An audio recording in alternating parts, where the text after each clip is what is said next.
Good morning, Bridge Nation. My name is Richie B. Yeah, no, so this is your boy Shelz. DJ Jordan in the building. Morning. All right.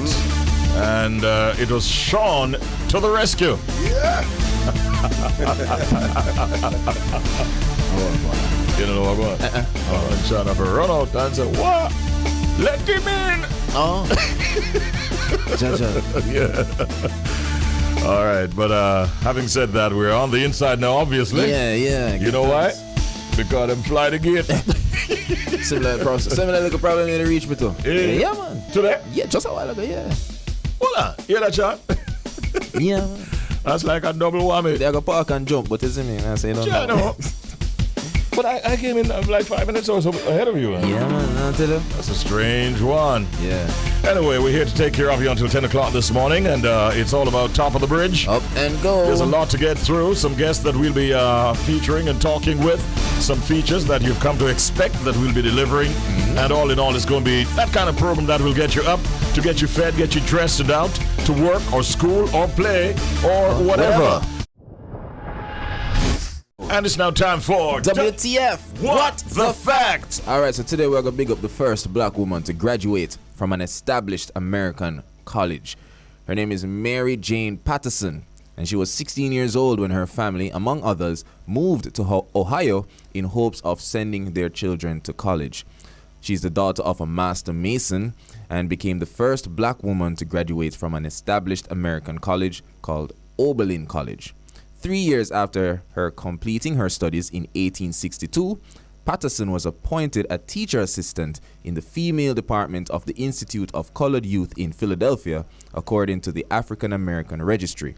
She later taught at the Preparatory High School for Colored Youth, renamed Dunbar High School, serving as the school's first black principal from 1871 to 1874. So we're bigging up Miss Mary Jane Patterson. All right. Mary Jane. Yeah, some brilliant people in the Patterson family. We had a prime minister with that surname as well. I like our name. Mary Jane. Mary Jane Patterson. Percival James. Yeah. This was Mary Jane Patterson. We're proud of what she achieved. Yeah, man. And, of course, she set the stage for many others to follow suit. Straight. All right, that was WTF. What the Fact? Yeah, give them a Update. Time for update. All right, so this one is of particular interest to me, although I'm not one of the persons who get Amazon trouble still. But if you're out there, this one is for you. So Amazon will start flagging frequently returned products as a warning to customers. So the warning labels have reportedly appeared on several third-party listings fulfilled by Amazon. Now, the new system will hopefully encourage sellers to be more honest about the quality of their products and reduce free returns from customers. Amazon's return policy allows customers to return new and used products for up to 30 days. Now, Amazon spokesperson Betsy Harden said in a statement that the company is showing return rate information on their website to help customers decide what to buy. The company also released a tag that displays how many units of a product have been sold. However, the frequently returned tag will be slowly rolled out, as Amazon didn't reveal when it will be available outside of the United States. So they're doing a little thing here. Yeah, you buy this stuff, you need to choose carefully. Choose carefully and stuff. Yeah, so the freak. So in other words, for those who aren't quite understanding, yes, Amazon, they know the products that people keep returning, and they're not blaming you, the consumers. They're blaming the persons, who are placing these products on their site. They're saying that they've been a bit negligent, putting out the wrong products, so on and so forth. So they're gonna flag those products, and it's not to stop consumers or fighting out, but it's to actually help you guys. So when you see them look at red tag there or whatever warning labels, just know, say, yo, let's keep an extra eye out for that type of product. So yeah. There is a very popular thing that happens though, where people actually order the stuff, take out one wear off a dress or a pants or something, and start complaining and send it back. Yeah, man, start complaining. Yeah, that happens a lot. Yeah. I think they might want to be looking at that too. All right. I have a story, and it really is a statement that was issued last evening from the president of the Jamaica Teachers Association. And I think I'm going to just read the statement because it is believed that there could be some disruption in the classrooms today. And the letter from the JTA president says, "My dear colleagues, the Jamaica Teachers Association notes the current period of frustration being experienced by our members. This blatant disrespect for the nation's education is unacceptable. Some persons receiving salary is no comfort to those who have not. The Jamaica Teachers Association cannot guarantee normalcy come tomorrow, meaning today, in light of this malady. The government of Jamaica must make provision to offset interest rates to be accrued on teachers' loans, etc. Worst yet, the threat of repossession of items is an embarrassment looming for teachers in the absence of meeting their monthly obligations. One can only wonder if this sad state of affairs is punishment because the teachers dared to register their disappointment with the offerings of government during the negotiating period. The Ministry of Labour said no victimization." And she says in closing, "Colleagues, let us stand together, paid and unpaid, to register our displeasure. The scant regard for us as educators cannot continue. Whatever sums are due to us, small or great, must be accurately calculated and paid to us in a timely manner to ensure our monthly obligations can be met." So it's a strong statement, and she's basically saying that the JTA can't guarantee normalcy. So Bridge Nation, if you know of any issues out there in terms of schools, teachers not turning up or anything like that, let us know so we can share it with the nation.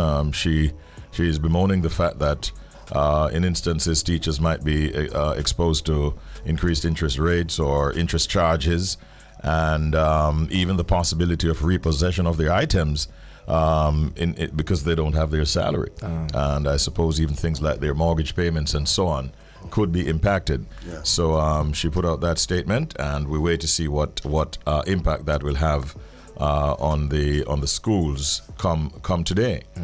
No word yet of anything like that. No situation where we don't know of any. Well, it's too early, obviously. Yeah. So as the morning progresses.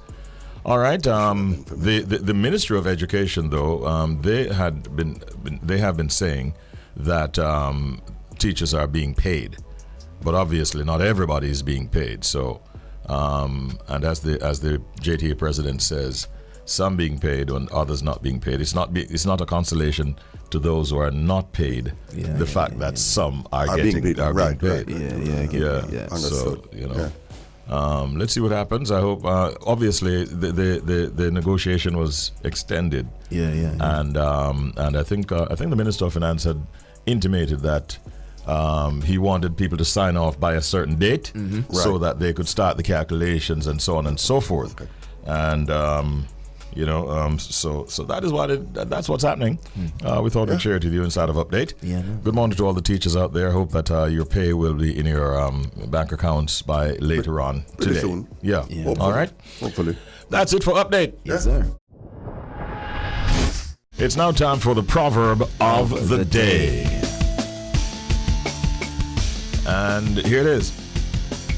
Wagwan bada morning can't come good evening. Wagwan bada morning can't come good evening. All right, that is the proverb of the day. This proverb is so negative. It's so negative. I mean, I'm looking at the meaning. The meaning better than the actual proverb. Wagwan bada morning can't come good evening. That's not a good way to approach life. Yes, the morning can start out shaky, but you have time, you know what I mean? To fix things. And by the time evening come, you have a smile on your face. However, when you read the meaning now, the meaning is, it is unwise to spend valuable time worrying about those problems we cannot solve. I'm with that. No, I agree with the meaning. I'm not too like the proverb itself, but the meaning good. Okay. Yeah. I like this. I'll find that. Yeah. All right, so that's the proverb of the day. Yeah. And the pet peeve this morning, by the way, is going to be supplied by you. Yeah. I understand. Yeah, man. Pet peeves are things that people do that you might find upsetting, annoying, irritating. Yeah. And we continue to ask you, Bridge Nation, to send us your own pet peeves and also to tell us how you feel about the pet peeves that I shared. Yeah. And Shelz has a pet peeve to share this morning. Yeah, all right. I never knew this was a pet peeve. You see, I don't want people feel like I'm just a walk around with life just miserably, you know. Because just most time I just buck up and things. I'm saying, this annoying still, you know. So you don't want to know. For those who use YouTube for everything, like myself, you don't know. Let's say, for example, you don't know if you do something, YouTube it, right?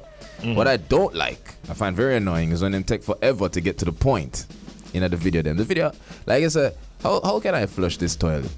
You see, it's all a 3-minute video. And in the beginning of the video, them not talk about, them will go around everything instead of just telling you straight, say, yo, just pull the lever. That's all you have to do. Yeah, and then I tell you, say, well, first of all, it depends on the type of toilet that you have. And first of all, remember to like, comment, share, subscribe before I tell you how to flush the toilet. Like, I'm just like, yeah, I can't. It's annoying, but I get it though, Richie. Because you know how YouTube work, in terms of to maximize your profits. Right. You have to keep the audience engaged for a certain amount of time. So I get it. Yeah, but I can't. Well, you find it annoying. Yeah, man. Especially ask for something simple. Like if I ask for something simple, just tell me. I can't be on my way. Just get to the point. Yeah, because I'm going to skip the intro anyway.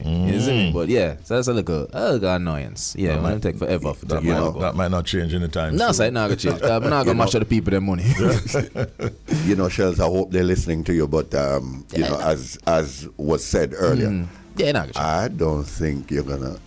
Let me tell you, it's. Yeah, I should just read the manual. They're gonna take longer. Gonna take longer to. I should just read the manual. Yeah. When we get them thing there. Yeah. I had a different experience on YouTube recently, as I found myself in a position where I needed to prepare something, meal-wise, and I had to do some consultation. Yeah. Kind of go. Yeah, man. Wife overseas. Yeah, man. So you don't know. So we say, all right, we're gonna do a thing. Yeah. And the young youth going that thing there in the kitchen, and YouTube does work with Yeah. Son, rewind now with us. Yeah. Rewind and adding that and then rewind again. Yeah, man. The funny thing also, on YouTube. Complaining. Yeah. Funny thing too, on YouTube, some of those videos, they'll take you to a particular point. Oh, jeez, man. And just, you're like, that's it. Yeah, some of them are send it, what tell you say catch part 2 for tell you, when them not done answering a part 1. Yeah, them like a thing them ain't talk about. I just need to know how to flush this brand new toilet. No, find out in part 2 how to flush. Yeah, you could have tell me right away. But yeah, look at it. When you go to search for that particular posting, right? Yeah. What if you look for like a shorter version? Because sometimes you'll see some with like That's 10 true. minutes, some would say 2 minutes. And I'm going to give YouTube. What I do is I try to look for the short. I agree. shorter ones. That's what I do too. That's what I do too. And I go around. And then YouTube incorporate the YouTube shorts now. So you have quicker ways to consume content. Right. So okay.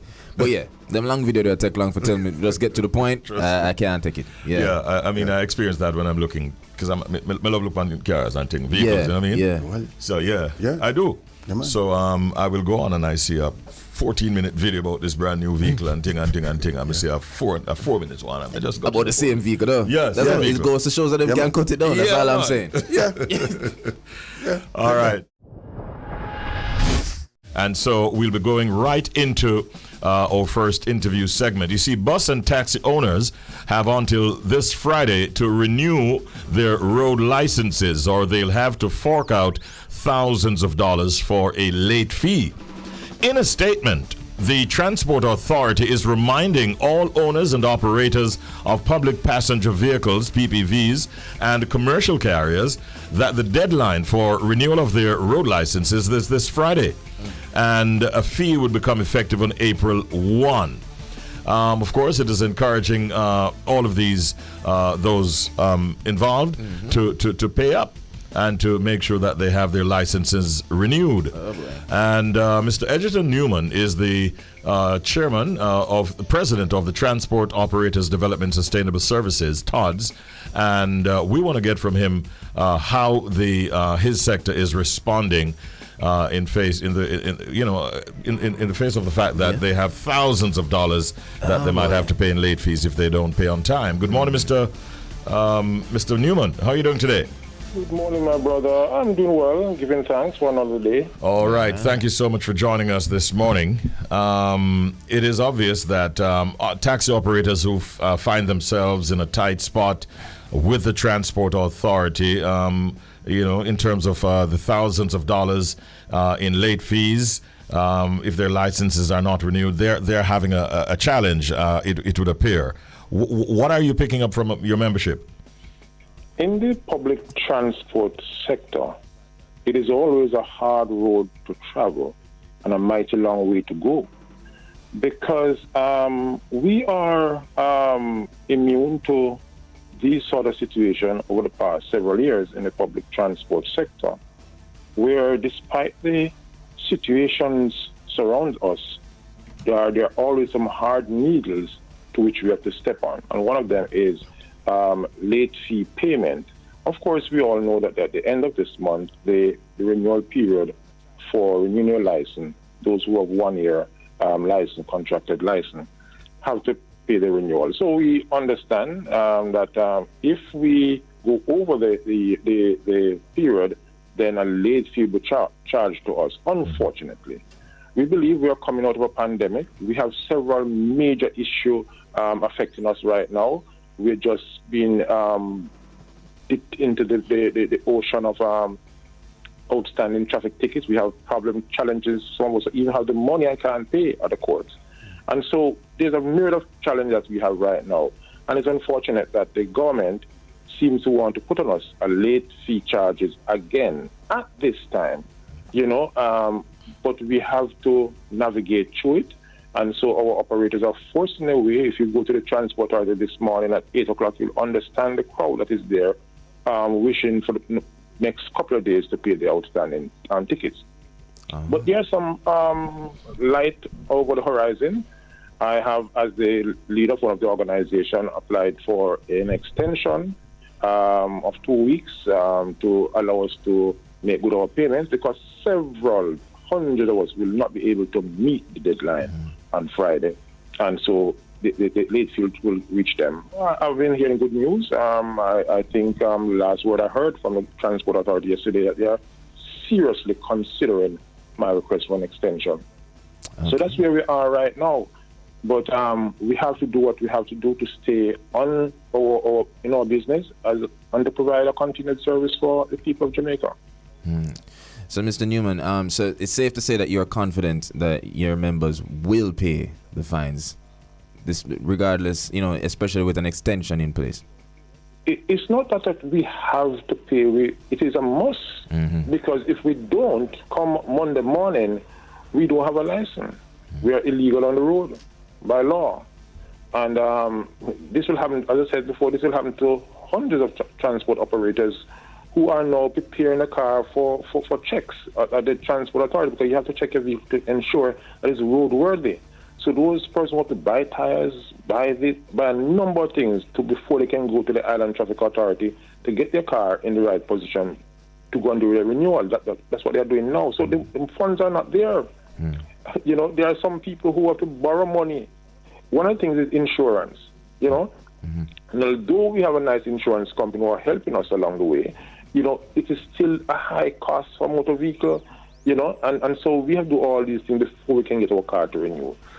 So it is a problem on us, but we have to pay the renewal fee. I am hoping that good sense will prevail and the government will understand that we are in a bind right now and remove that late fee or give us a good extension. So we have to do it. The point must be made also that the government just recently announced a 30% reduction in fees, right? With values for most vehicles about a few $1,000, $3,000 or $4,000. Now we would not be able to access this money, which would be good for us, because one, some person would have already paid their fee, so they wouldn't get that 30% until next year, this time. And those who are late will not be able to, well, they might get it, but again, it's going to go into a late fee situation. So, anyway, take it, the maker will joke you. So it is good if the government could allow us that extension. So those who get that extension will be able to get the 30% reduction now, because they badly need it. What level of fees are we talking about? How much? You know, the one fee is really, and that's the main fee, is really about $14,500 just for the taxi and the fee varies. Depends on what type of vehicle you utilize. If it's a coaster bus, it's much more. Highest bus is a different fee. But majority at the lower level, you're talking about starting from say 14,500 up. Up, yes, to about 30,000. Okay. What I want to point out though is that that one fee to Transport Authority is important, but there are several other things you have to do before you can go to Transport Authority to renew your vehicle, and their costs all at the various points. Okay. Now, in your deliberations so far, are you feeling somewhat confident that this extension will be granted? Listen, we have a new managing director of the Transport Authority. He's not new in terms of the Transport Authority. He understands the Transport Authority runnings. He understands what the operators are going through. And I think in speaking to him verbally yesterday, he gives me that assurance that we could be getting an extension. But see, one thing with us as business people, we wait until the last moment to do our thing. Even if we have the funds, we wait until the last moment. And if he announce it today, then everybody stay home and what to go to Transport Authority today, wait until a week and a half from now, and then another rush on the Transport Authority. So I believe we're going to get it. I have all confidence in that area, but I would encourage persons to make good your payment if you can right now.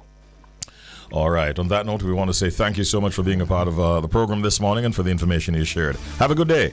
Most welcome, my brother, and your team. All right. Take care. It's time for us to get into a very, very, very important interview. I like this one. We're going to be reasoning with Noel Cunningham. Now, he is a Jamaican-Canadian. I like to say Jamaican. He's a Jamaican-Canadian multi-award winning chef, television food expert, culinary podcaster, food writer, and best-selling cookbook author. Bridge Nation, he hails from Kingston, Jamaica, and is one of Canada's most celebrated chefs, based in Toronto, Ontario to be specific. Now, Noel's career spans working in noted hotels and restaurants in Jamaica and Canada. He's known for blending his talent for creating elegant, Caribbean-fused inspired cuisine with a passion for simple dishes using fresh and sustainable ingredients. Now, Chef Noel is a culinary ambassador representing Jamaica in the international market, Canada and the US to be exact. He is passionate about preserving Jamaica's rich and diverse culinary history, and also he looks to inspire the younger generation to consider the culinary arts as a career path. So Richie, it is definitely an honor to welcome Noel Cunningham. Chef Noel, well go on. Hey, what's up? Good morning. Morning, Chef. Man. Yes. All right. Welcome. How are you doing? Welcome, man. I'm good. Richie and Shelz, big up. Yeah, man, enough love, man. Now, talk to us about growing up in Jamaica. And I mean, it makes sense that you have a little love for food, being a yardie. But how did that start out for you, as it relates to your life in Jamaica? Yeah. Well, for me, it started out, just being curious, of course, always in the kitchen with mom, being the only boy. And I guess my love for, my belly. I was always in the kitchen asking questions until it was my time to cook. And, start off with some mackerel and rice, some corned beef and, match up some little 1-2. That inspired through like creative cooking. Those shows and, all those things that I would always watch, and I'm like, yo, I want to become a chef, and that's where the inspiration really came from. So Chef Noel, you go like the Jamaican family, I can imagine the first time you all cook all the mackerel. The Jamaican family is a tough crowd, What was the reception like when you made the first dish? All right, so what I did, I realized that I wanted to become a chef when I was like super young. So I usually use like Sundays to test run. So when I see a brand new recipe, I would try it out on them. and then I get them feedback. And as you said earlier, they're very critical. Yeah, man. So they're going to be very honest, but the Jamaican crowd is very honest. So straight up, it's too spicy, too sweet, too sour, too this, but them keep it straight and real with you. So you can't too thin skin. Yeah. Let's talk about let's talk about the Jamaican food that you use in your menus. I mean, do you use a lot of Jamaican stuff? Oh yes, definitely. Yeah. Yes. The yams, the seasonings, all of that. Yeah, and it's different. Trust me, because even here the scallion is different. So I go to the Jamaican store to get the Jamaican products. Wow. Okay. Different. The flavors are different from the scallion here. The time here, it's different. Okay. Yeah, Respect, man. Respect. So Noel, in 2019, you got this massive spotlight, and since then you've been getting the massive spotlight as one of Toronto's top chefs. One thing for bigger yard, you said the family knows say you can cook and thing, but how does it feel being big abroad with the culinary thing? It's a great opportunity. So I came to Canada when 2013. And I was in Winnipeg, Manitoba, and I started doing television there, representing Jamaican cuisine, because there wasn't any Jamaican chef out there doing anything. Plus, there's not much Jamaican. So I realized it would have been good to really showcase my culture in that way, until I went to a different TV show. Then I started doing more press now in Jamaica itself now, since 2013, 16, thereabout. Then in 2019 is when I moved to Toronto. And I started doing more press here, showcasing Jamaican food. I also contribute to the Jamaica Gleaner. I write as well for the Toronto Caribbean newspaper. Then I was awarded, top chef here as well, People's Choice Award. Respect. And since then, Chef Noel just made his name on the scene here in Toronto, which is a big deal because it's very big, it's diverse. There's so many chefs here, so to stand out is a great feeling. Give thanks. Do you actually own your own restaurant, chef? Yeah, well, I opened my restaurant inside a barcade. So I operate a kitchen there. So it's mine, of course, Cuisine by Noel. Yeah. So the physical building, is not Chef Noel building. But it's a barcade. So I opened in the pandemic, 2021. I like risk. And it's doing well? Yes, it's been doing well. Trust me, the Jamaican community been supporting, and also they love my style of cooking because it's not the typical Jamaican food that you'll get. I fuse because Jamaican food really and truly, Richie, is limited, but our flavors are not. So for example, I do like a fried chicken, which I call my island fried chicken waffle. So the same festival that we have in Jamaica, I turn that into a waffle. And I use our same spices now to create that fried chicken, because of course so we love fried chicken and curry gravy. True. Yeah, man. So, and then I do oxtail poutine, which is French fries, cheese curd with oxtail and oxtail gravy. And you also love oxtail already. Hold on there, Chef Noel. Which part of the restaurant? Which part exactly? Downtown Toronto, 300 College Street. Yeah. Pepper cream pasta. Come on. Feel like we can make it for lunchtime, I want to consult with you for a moment, chef, if you don't mind. I don't often get into the kitchen, right? Yes. But recently I had a reason to, and I was doing some steamed fish and crackers. Yeah. I added things like pumpkin and potato. But I decided to add some chocho. Yeah. Chocho. You're good. Was anything wrong with that? No. Just chocho checking. doesn't really have much flavor. So what will happen is that the chocho will take on the flavor from the steamed fish. Yeah. Plus it's more nutrients as well. It's very healthy. I've heard it said before that chocho doesn't have much in terms of nutritional value, but that is not so, is it? That's not so. It's very healthy. But I don't think we use it as much though in Jamaica. Okay. Yeah. By the way, I added carrots to that too, so it all went down. I'm only against carrot in curry. That's the only thing. I'm against carrot in curry. What? Oh. Yeah. That's interesting. How come? I'm leading that rebellion. Carrot take away the flavor, Richie. It does. For us in Jamaica, we do it because we want to bulk up the pot. So we add enough Irish, enough carrot. But really and truly, the carrot take away the real authentic curry flavor. So try a curry with carrot and try one without, and let Chef Noel know what's up. Okay. Yeah, some people are against the porridge. They're like, oh, Mr. Lava put carrot in it. Some persons being delivered. And like, yo, Chef Noel, you win. I'm like, okay. All right. Some people would say that's a revolutionary approach. Yes, they believe in that. All right. What's next for you, Chef? All right, so what's next? I'm actually working on my second cookbook. So this is the first one here. Oh, it's a bit blurry, yeah. It's called Cuisine by Noel. It's at Fontana Pharmacy there in Jamaica. It's also at the airport. Okay. It's on Amazon. I'm actually working on my second cookbook. It's titled Dirty 30. Dirty, like 30? 30? Yeah. Okay. Yeah. Dirty 30. So it's a thought-provoking book, playful. It's kind of, the pandemic inspired it. So it's kind of bringing back date night at home instead of going out. So for you, Richie, you want to, impress your person and thing instead of going out to eat. No, Richie gonna be comfortable cooking and create a 3-course meal that, What you say? you feel like a star. I'll be willing to do that. Yeah, man. Yeah, man. You mean? Yeah, man. And so breakfast in bed ideas and all these things, and the whole works. Yeah. I'd take Bring that. stuff in the kitchen. Yeah, man. Outside is expensive. I'd take that. Yeah, Outside rough, Richie. Yeah, man. Outside rough. Yeah, man. Outside expensive. Yeah, man. Outside rough, bro. Nah, like, no. You're very into encouraging the future generation, the youth, them, as it relates to exploring a career path in the culinary arts. Do you think out here? Do you think backyard we're doing enough to encourage the youth to do so?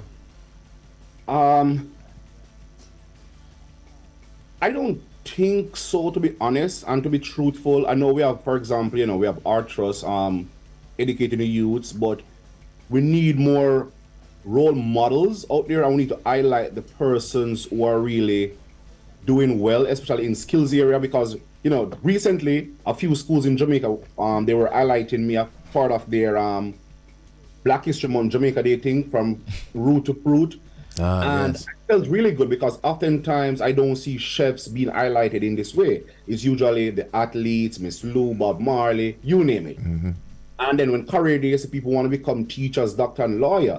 But for me, I want to encourage the students, like, look, you can become a chef, a plumber, electrician, whatever, and you can make it. You can become something as well. And we need to show that skill is still valuable. And the pandemic taught us that is very important. It's very essential. And on all the way of the headspace of you and you take of that financial support. So we need to start having more role models who are doing well and stop with the gimmicks. And not showing them that social media is the only way out, or all of us can become influencers. You can become an influencer the right way. Straight. Yeah. All right, word. What is your favorite thing to cook? My favorite thing to cook, I love my yard food since, I'm away. I love a good ackee and salt, fish, oxtail, because it also connects me back with home, especially when I'm getting homesick, Yeah, but favorite thing to cook, really, not anything specifically. I love doing soups, different flavors, soups, stuff like that, Do you do juices as well? Yeah, I love my juice and smoothies, stuff like that, Okay. Well, listen, we're proud of what you're doing. Yeah, man, respect. And I'm sure that you have many satisfied palates through your hard work. Yeah, man. Respect, Congratulations, and great talking with you, great meeting you. All the best. Next time I'm in Tio, I'll stop by, all right? Yeah, man. Yes, man, all right. Take care. All the best, Chef. Bless up. All right, Chef. Big up, bro. Yeah, so that was Chef Noel Cunningham. Yeah, man. Jamaican doing his thing, Jamaican. All right. Doing his thing. Now, there's a beautiful lady that will be talking with us momentarily. Her name is Chanel Mitchell, and she's a first-generation American from the Chicago area. And we can tell you that she has all the energy of her Jamaican culture and heritage flowing through her. She began singing as a child and went on to work with a producer, making a connection to roots reggae and performing alongside some of the most iconic artists of a generation at venues around the world. She's definitely onto something and has been doing a lot of work. Recently established a partnership with Tough Gong Worldwide, Ziggy Marley's record label. And she came out with an EP which consists of about 5 original soulful songs, including roots reggae songs, dancehall, and some Nyabingi acoustic styles. Ooh. We're very pleased to have her as our guest at this time. We say good morning. Is it pronounced Kazayah or Kazayah? We'll find out. Good morning. Good morning. Hi. How are you? I'm doing well. Thank you for having me. How is it? Thank you. How is it pronounced? Is it Kazayah? Kazayah. Kazayah. I knew it. All right, it's spelled Kazayah. Kazayah. Let me tarry on the name for a little bit, Kazayah. How did you come up with that name, and does it have a meaning? It does have a meaning. I was actually looking through. It's a book of Hebrew names, and I saw Kazayah. It was spelled a different way, but I really love the way it sounds, and then I love the word sound. It means to be decisive, and that's something that I definitely wanted to implement more in my life. Okay. So, like I said, word sound is a very important thing. So that's why I chose that one. Okay. Respect. How long now since you've been in the music business, and what have your experiences been like? Has it been good for you? I released my first project in 2014, and it's a journey. It's definitely a journey filled with highs and lows, but just learning to be grateful through every season, and I feel truly blessed thus far doing my thing. Give thanks. Do you do? I notice you've made a connection with Ziggy Marley's record label, and that says something. Do you do a lot of reggae music, and how did that connection come about? Yeah, I do. Most of my catalog thus far is reggae, roots reggae. I'm first generation. My parents were born in Jamaica. I was born here in the United States. So it's in my roots. Reggae is in my roots, Yeah. I grew up in the church as well. So I was in a strict Adventist home. So I, went to church regularly. So the spiritual aspect of Rastafari, roots, and reggae was home for me. And I've always been, I've been blessed by, my parents would bring me to Jamaica like almost every year. So I was well into the culture, and my family's there. So that whole connection was just there from the jump. Wow. But what was it like, reaching out to Ziggy, or did Ziggy reach out to you? How did that link happen? It was someone on the team would reach out. They sent a song, and they liked what they heard, honestly, and it just kind of went forward from there. Give thanks, man. That's a full circle moment, man. Give thanks, man. All right, so you recently released your EP, I Am Kazayah. How's it doing so far? And I don't want to put you on the spot, I don't want to put you on the spot, because I can tell you put your heart in everything you do. But if you were to choose, one particular song off that project, which is a fave, which one would it be?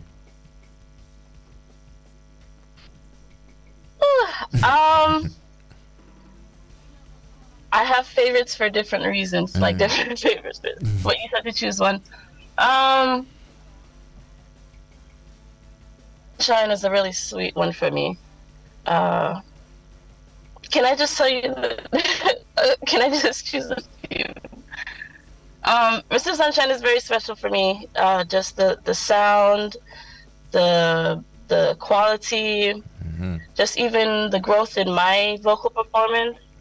I could really see it and hear it in that song. And then Sweet, because it's more dancehall in my catalog, and then there's a song that I produced, I composed at least on there, so that's one that's hard too. So that one is Let It Flow. So I have special connections with each song. Of course. This is a very personal project for me, so yeah. Well, good luck with it. Is it already released, or is it coming out soon? It's released. It's released. I did a 9-date tour with Ziggy in the summer of last 22. Yes. And it released during that leg of the tour. All right. The connection is a Yeah, little shaky there, but we really wish you all the best, Kazayah. It's interesting. You'd have grown up in the Chicago area. Do you include the, shall we say, the sounds of Chicago in any way on your project, your EP? Definitely. I think even just how I speak normally, it's Chicago as well, but it's still the mix of Jamaica. Like even if I speak patois, you're still gonna hear the American twang in there. That's just what it is. So yeah, I switch a lot. I switch back and forth a lot. So Okay. that's definitely gonna be in the music too, and the artists that I listen to as well. All right. For those who would love to learn more about you, do you care to share some social media pages so persons can check you out? Sure. You can find me on anything: IG, Facebook, Twitter, TikTok. I am Kazayah, and that's spelled Kazayah. I am Kazayah. That's his name. All right. Listen, great meeting you, and we look forward to getting our hands on a couple of copies of your songs. I think we have one actually. Which one is it that we have, DJ Audley? Yeah. This one is saying Anatha. Did you say Natha? Anatha. Anatha? Yeah, that's Anahata. Yeah. Yeah, it's a Sanskrit word. Anahata. Yeah, it's my latest single, and this is a different vibe. It's more Afrobeat vibe. Yeah. But the content of upliftment is still there, and All right, we're gonna get a chance to hear it and allow the Bridge Nation to hear it right now. Great talking with you, Kazayah. Have a great day and good luck with your music. Here is Kazayah.